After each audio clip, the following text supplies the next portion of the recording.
좀 아이를 키우는 분들이 보면 조금 충격받을 만한 그런 영상이거든요. 전국을 떠들썩하게 했던 사건이고요. 네?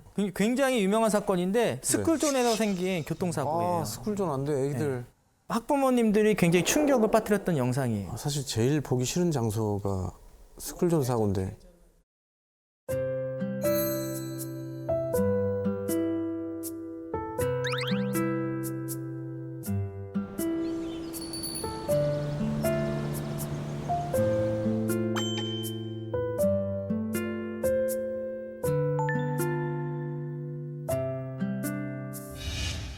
안전이 최우선인 스쿨존.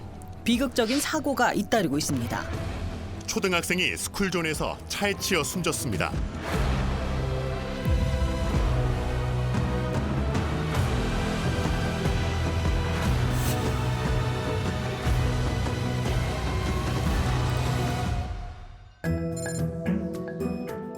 어머, 아이.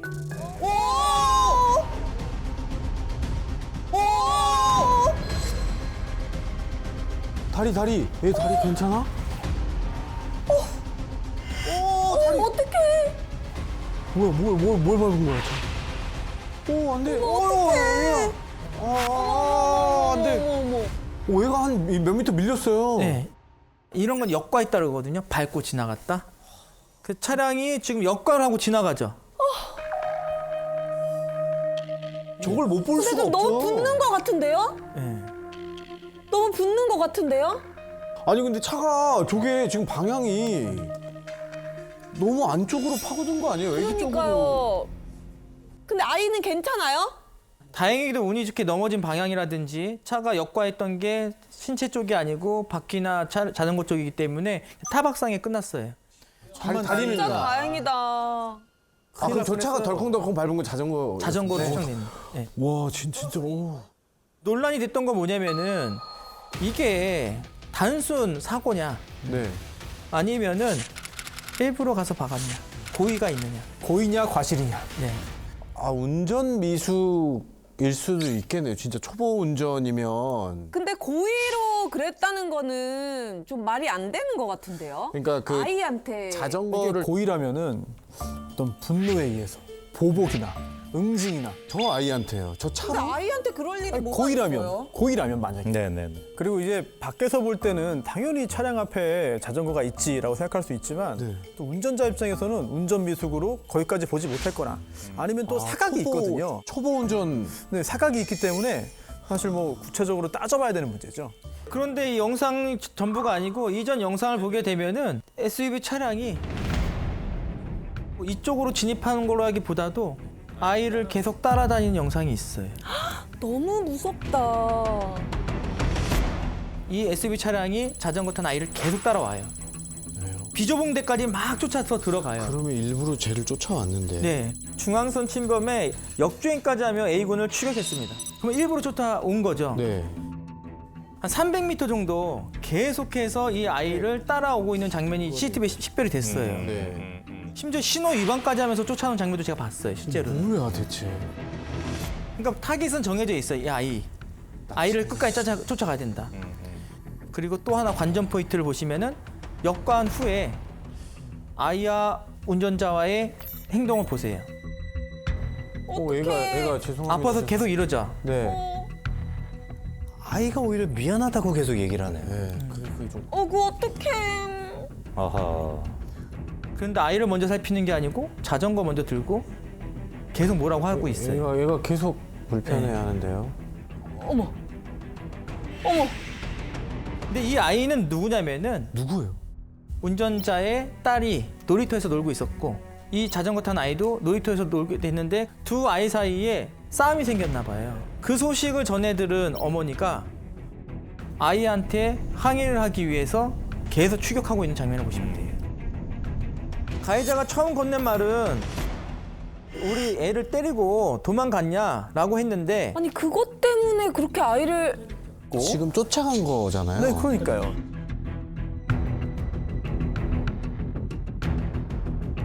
꾸짖기 위해 쫓아간 건 맞지만 고의는 아니다라고 주장을 하고 있어요. 그래서 시민이 구급차를 불러 A군을 병원으로 옮겼다고 해요. 같은 또래 아이를 키우는 부모가 할 일은 아닌 것 같아요. 내려서 잠깐 서봐 친구야 좀 서볼래? 얘기 좀 하자 이렇게. 그런 얘기도 했어요. 주장을 했을 때 근데 서서가 아니고 차량을 따라가면서 네.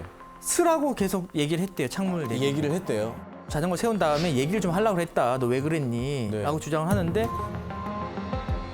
그런데 설령 쫓아갔지만 네. 쫓아가던 과정에서 실수를 해서 치였을 수도 있는 거거든요. 그렇죠, 그렇죠. 네, 그래서 쫓아간게 확정됐다고 하더라도 그다음에 고의냐 과실이냐는 또 분석을 해봐야 되는 거예요. 그게 지금 키워드인 것 같아요. 네, 맞습니다. 고의냐 과실이. 그래서 문제의 핵심은 뭐냐? 고의로 가서 박은 거냐? 아니면 운전 미숙이냐? 과실이냐? 여기서 중요한 게 이제 분석을 좀 들어가 볼 텐데요. 일단은 사건 발생 10초 전 영상을 보시면은 동일한 차량이 한 대가 지나가요. 그러네요.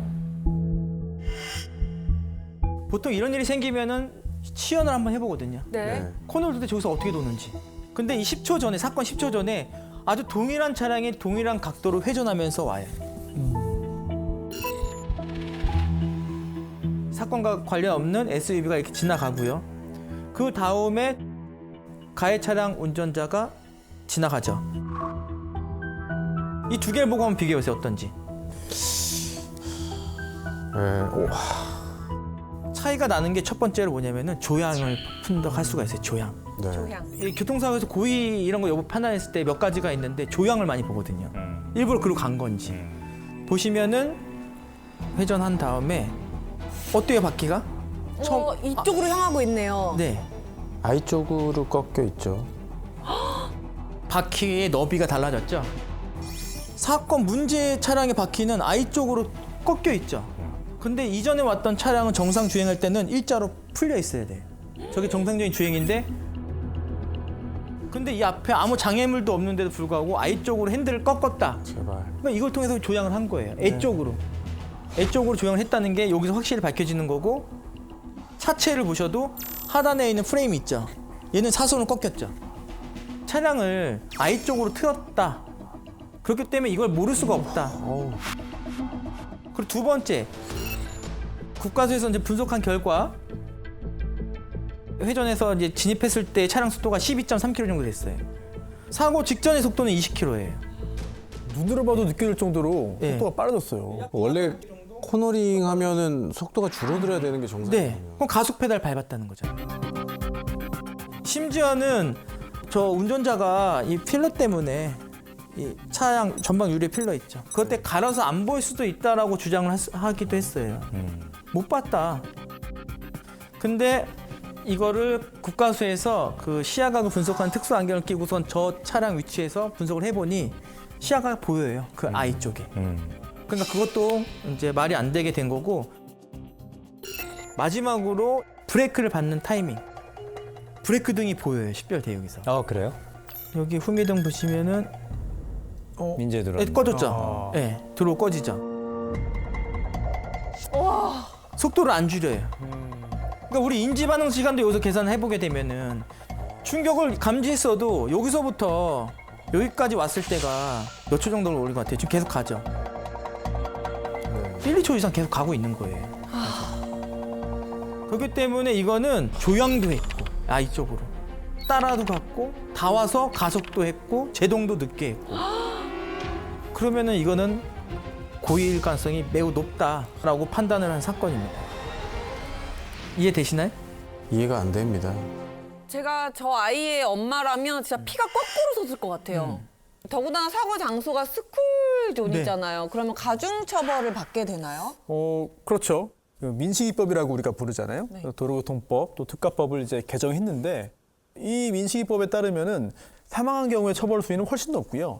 다치게만 만들어도 처벌 수위가 굉장히 높아졌고요. 그런데 민식이법보다 오히려 처벌 수위가 높아요. 왜냐하면 특수상해에 해당하기 때문인데요. 민식이법 법정형이 이렇습니다. 사람을 사망에 이르게 하면은 무기 또는 3년 이상의 징역이 있고요. 사람을 다치게 하면 1년 이상 15년 이하의 징역 또는 500만 원 이상 3천만 원 이하의 벌금이거든요. 그런데 이 사건의 경우에 특수상해가 적용된다면 벌금형이 없어요. 징역형만 있거든요. 1년 이상 10년 이하의 징역입니다. 그렇기 때문에 처벌 수위가 더 높다고 보는 게 맞겠죠. 오. 그럼 현재 이 사건은 지금 어떻게 돼가고 있나요? 그러니까 재판은 다 끝난 거로 알고 있고요. 아, 끝났어요? 네. 어떻게 됐습니까? 근데 이게 말씀하신 대로 특수상해, 특수협박죄가 다 인정이 돼서 1심에서는 징역 1년이 선고됐는데요. 네. 항소심 2심에서 징역 1년에 집행유예 2년으로 선고받고 풀려나셨습니다.